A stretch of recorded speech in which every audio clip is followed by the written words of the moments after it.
Comment bien démarrer sa chaîne YouTube partie 2.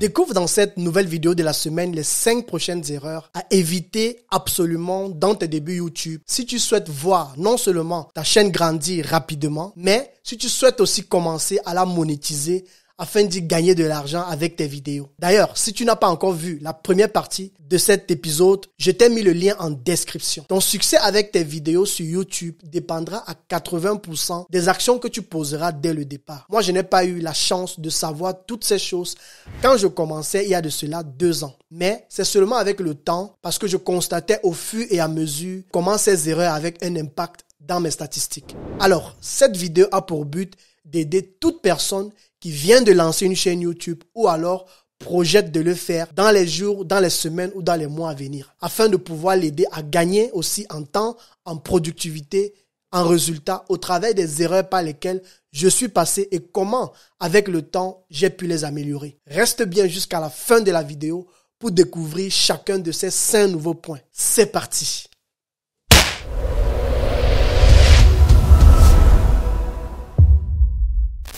Erreur numéro 6, les tags ou les mots-clés de mes vidéos. Ma 6e erreur fatale dans mes débuts YouTube était dans l'utilisation des mots-clés pour mes vidéos. Ça m'a pris du temps pour pouvoir saisir que YouTube était avant tout un moteur de recherche. Ainsi, dans chacune de mes vidéos que je publiais, je ne tenais pas compte du fait que pour que mon audience retrouve mes vidéos facilement, je devais absolument utiliser des mots-clés, des mots pertinents en rapport avec ma vidéo. Depuis 2 ans environ déjà, j'utilise l'outil TubeBuddy pour savoir ce que les gens recherchent le plus se rapprochant de ma thématique avant de créer les mots-clés de chacune de mes vidéos. TubeBuddy, c'est obligé pour toute personne qui débute sur YouTube parce que non seulement tu gagneras en temps dans cette étape de ton processus de travail, mais tu seras sûr de travailler avec les mots-clés les plus pertinents sur YouTube. D'ailleurs, j'en parle aussi dans ma formation YouTube Pro Max qui est complètement gratuite pour toute ma communauté YouTube que vous êtes. Alors, si tu veux savoir comment utiliser cet outil efficacement dans tes vidéos, n'hésite pas à t'inscrire sur le lien en description et à nous rejoindre ensuite dans le groupe Facebook dédié uniquement à cette formation offerte. Erreur numéro 7, les intros dans mes vidéos. S'il y a une chose que j'ai pu découvrir dans mes données d'analyse YouTube, c'était qu'une grande partie de mes visiteurs se déconnectaient avant les 30 premières secondes de mes vidéos. Et en analysant le problème, je me suis rendu compte que cela provenait de mes intros vidéos. Non seulement elles étaient trop longues, mais j'avais de la difficulté à aller droit au but. Je prenais tout le temps pour souhaiter la bienvenue sur ma chaîne, je m'appelle blablabla, ou de mettre une longue musique d'introduction qui dure plus de 30 secondes par exemple. Et cela a affecté énormément ma chaîne. En allant me former auprès d'un de mes mentors américains en vidéo, du nom de Parker Walbeck, que peut-être certainement vous connaissez, il a la chaîne YouTube Full Time Filmmaker, une formation que j'ai faite auprès de lui qui m'a totalement transformé dans le domaine de la vidéo. Il a clairement attiré mon attention pendant nos travaux sur le point suivant. Les gens viennent sur YouTube pour trouver des solutions à leurs problèmes. Ils ne sont pas là pour connaître tes exploits ou écouter tes bienvenus sur ma chaîne. Ils ne sont pas là pour t'écouter raconter ta vie. Mais ils sont d'abord là parce qu'ils ont un problème et espèrent pour la plupart trouver une solution concrète avec ta vidéo. Et cela le plus rapidement que possible. Et s'ils ne le trouvent pas, ils passeront très rapidement aussi à autre chose ou alors à une autre vidéo. Alors, il m'a expliqué ensuite que je devais changer ma façon de faire, notamment en apprenant à aller droit au but et à faire des courtes intros. Et depuis que je fais les choses comme ça, franchement, mes résultats sont concrets. Je peux ne pas avoir beaucoup de vues sur la plupart de mes vidéos, mais à 80%, j'ai toujours des interactions avec 1, 2 ou 3 personnes au moins qui me contactent en commentaire ou encore en privé afin de travailler avec moi. Et pour moi, c'est le plus important et la preuve que l'on progresse. Une autre chose importante à savoir est que 80% des personnes qui visionnent tes vidéos sont nouveaux sur ta chaîne. Ils te découvrent pour la première fois et ne sont pas abonnés à ta chaîne. Ça veut dire que quand tu fais tes vidéos, garde le focus sur cela parce que l'algorithme YouTube a pour principe ou formule de toujours proposer ton contenu à de nouvelles personnes. Voilà pourquoi j'ai arrêté de dire les choses comme bienvenue sur ma chaîne, ou encore je m'appelle ceci ou je m'appelle cela, je fais dans ceci ou dans cela. Si tu ne me connais pas encore, non. Quand je commence une vidéo, je vais droit au but. Je montre le problème et je commence à donner les solutions au problème.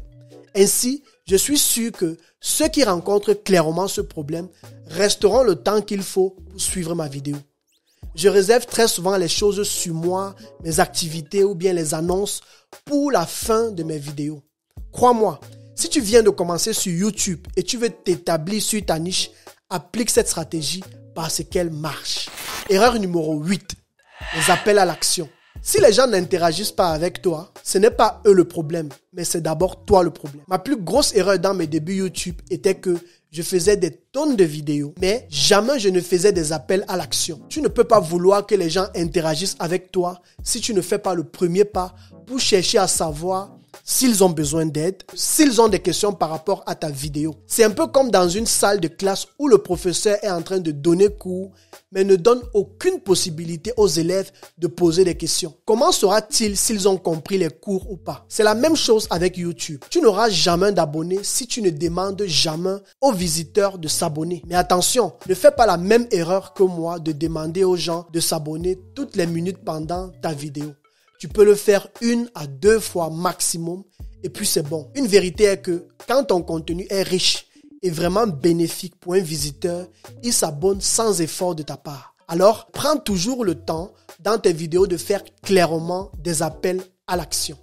Erreur numéro 9, les écrans de fin dans mes vidéos. YouTube a prévu les 20 dernières secondes d'une vidéo pour nous permettre de proposer aux visiteurs d'autres vidéos similaires à ce qu'ils ont déjà vu. Le but ici est de pouvoir donner la possibilité aux visiteurs de découvrir encore d'autres vidéos de ta chaîne et cette chance, je ne l'exploitais jamais.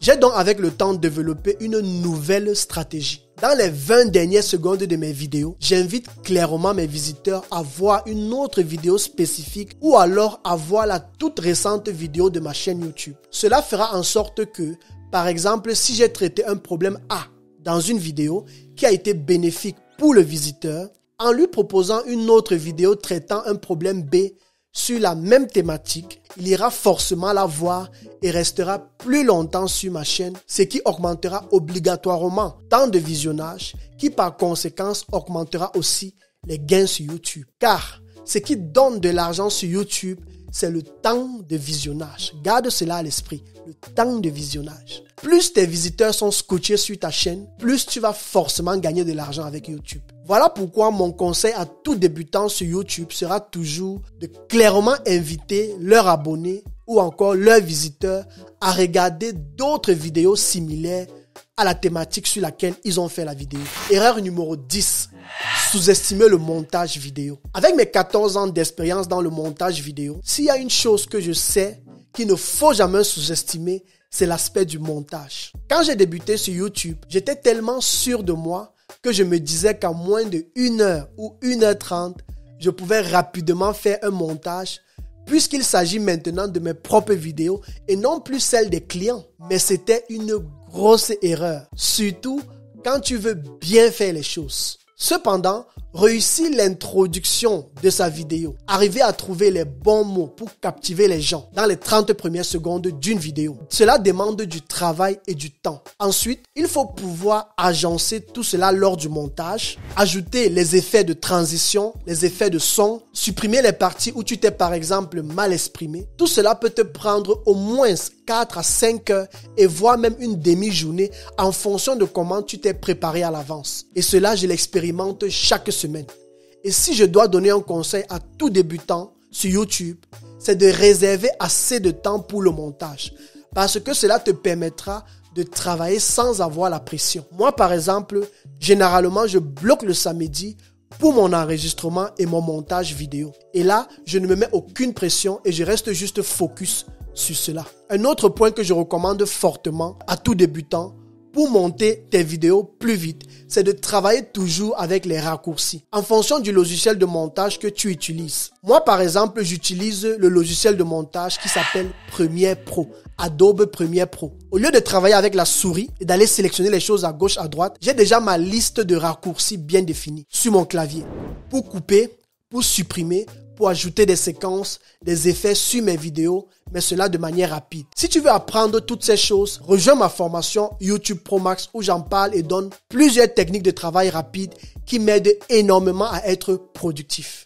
Pour terminer, s'il te plaît, sois focus et concentré dans tes montages vidéo si tu veux avoir les meilleurs résultats d'ailleurs. Parce que monter une vidéo demande aussi beaucoup de créativité et tu ne pourras jamais être créatif si tu es distrait par le téléphone à côté de toi, les notifications TikTok, Instagram, Facebook et ainsi de suite. Toutes ces choses vont non seulement te déconnecter à tout moment dans tes idées et ta créativité, mais surtout, tu vas passer plus de temps dans ton processus de montage et produire des vidéos ennuyantes ou encore des vidéos moins intéressantes parce que tu ne t'es pas focus ou alors parce que tu ne t'es pas concentré. Super.